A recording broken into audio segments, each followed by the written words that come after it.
Pig-inagura na kaining nakaaging Miyerkules, Enero 22 ang solar-powered water supply system kan Ako Bicol Party List sa Barangay Bolot, Tiwi, Albay. Sigun sa mga residenteng ini, maray man na pigdaras sa indang lugar ang proyektong ini kang partido, lalo pat na problema manindaan kawaran ni malinig na mainom na tubig. Magiging kabawas na naman dainis sa indang mga pigkakagastusan.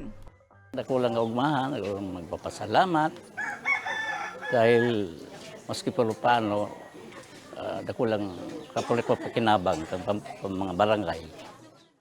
Kay Kong Jel, dakulaan ang pasalamat may kay ni gabos na buong taga-Bulo. Kasi dakulaan ang nabeneficial ka talaga kay inyo. Dakulaan min pasalamat sa Ako Bicol sa ginawa kami hindi sa Barangay Bulo. Salamat na dakula.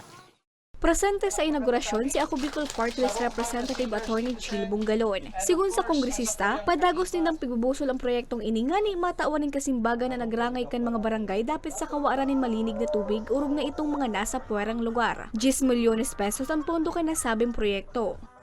Bapo lang po ini patubig, kundi ini po solar powered. Ibig sabihin, day po kay puhan ng koneksyon direkta hali duman sa Aleco.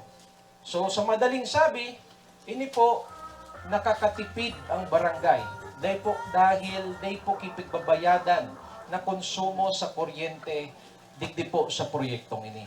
Mientras tanto, buko mas o menos 400 na solar-powered water supply system na an ipig-turnover kang partido poong kan ibusulinda na sabing proyekto kan taong 2020.